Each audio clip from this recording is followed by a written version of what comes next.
36.1, pardon, où on va montrer que deux matrices A et B sont semblables. Alors, première idée, hein, je vous rappelle la définition de matrice semblable, ça veut dire qu'on peut écrire B égale P-1 AP avec P qui est une matrice dans GL3 de R. Donc la première idée serait de dire, je me donne une matrice quelconque P, je calcule son inverse et j'obtiens un résultat. Alors calculer l'inverse d'une matrice quelconque, ça devient vite infernal. Bon, là le but c'est que les calculs soient assez simples, mais on se rend compte que c'est difficile.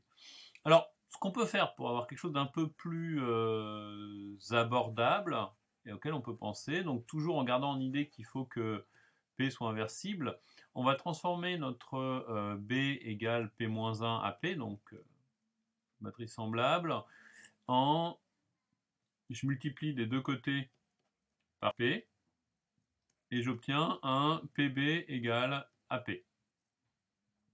D'accord? Comme A et B sont des matrices assez vides, là je me donne la matrice B, P, et je résous cette équation. Ça, c'est faisable. Ça le serait beaucoup moins si les matrices A et B, évidemment, étaient plus compliquées. Alors, autre façon de procéder, et aussi parce qu'on a une question qui n'est pas très compliquée, on a pas mal de trous, on va vectorialiser pour réfléchir à notre problème d'un point de vue vectoriel. Alors, à noter,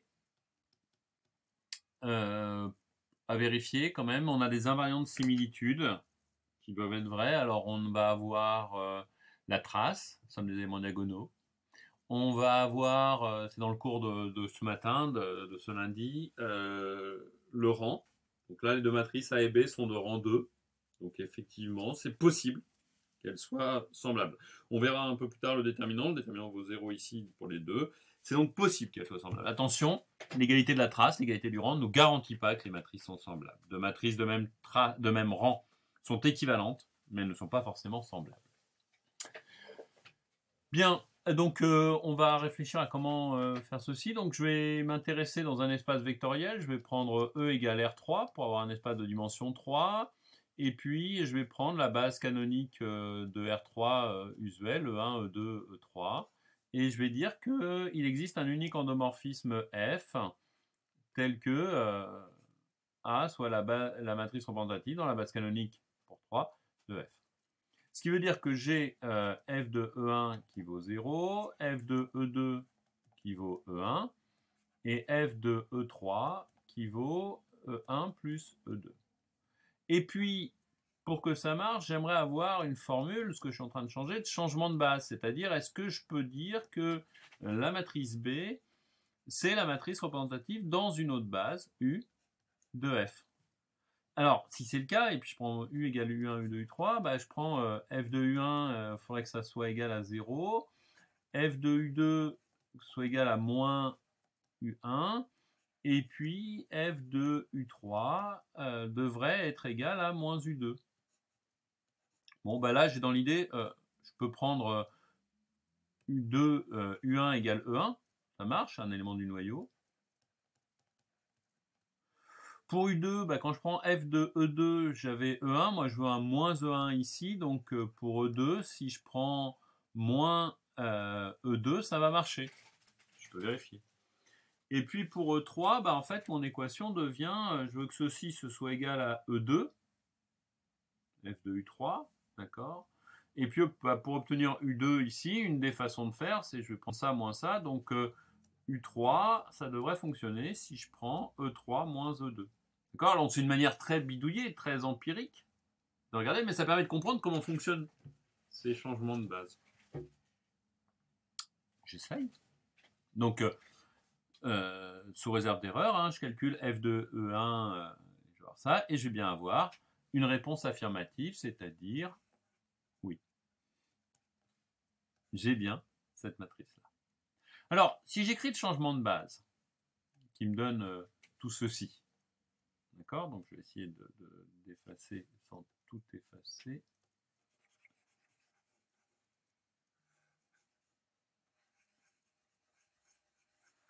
Bon, ça fait que j'ai une matrice P de passage. Donc, mettons que ce soit la matrice de passage de la base canonique dans la base U. C'est donc, j'écris en colonne mes vecteurs U1, U2, U3 dans la base de 1, U2, U3. Donc 0, moins 1, 0. 0, moins 1, 1. Pour le moment, ne faisons pas les malins. Ici, j'ai donc représenté U1, U2, U3 que j'ai décomposé dans la base E1, E2, E3. Alors, je peux calculer P-1. Je vous laisse le faire en résolvant le système. C'est pas très compliqué. En fait, ici, on a tellement de zéros que ça peut même se faire deux têtes si je dis pas de bêtises. On doit avoir ça. Ça va marcher. Alors, si je prends 1, ça marche. Deuxième ligne, ça marche, puisque je veux juste la somme. Oui, ça marche, parce que j'ai 1 et moins 1. Et que les... Ok. Donc, bah, ici, je peux oublier, alors évidemment, je n'oublie pas complètement, mais les vecteurs que j'ai calculés précédemment. Et puis, bah, je vais simplement essayer en calculant ce que vaut P-1 à P. D'accord, donc P-1 fois A, je vous laisse faire le calcul. P-1 fois A, ça nous fait toujours du 0 en premier. Ma première, ça me donne un 1, 1. Puis la deuxième, 0, moins 1. Et la troisième, que des 0, fois P. Et donc quand je prends ceci fois P, j'obtiens 0, 0, 0 en premier. En deuxième, j'ai des moins 1. De moins 1, 0, 0. Et puis là, je fais la somme de deux dernières. Donc 0, moins 1, 0. Et donc j'ai bien B. A et B sont bien semblables. Et je l'ai obtenu vectoriellement, en vectorialisant, c'est-à-dire en résolvant sur les applications linéaires.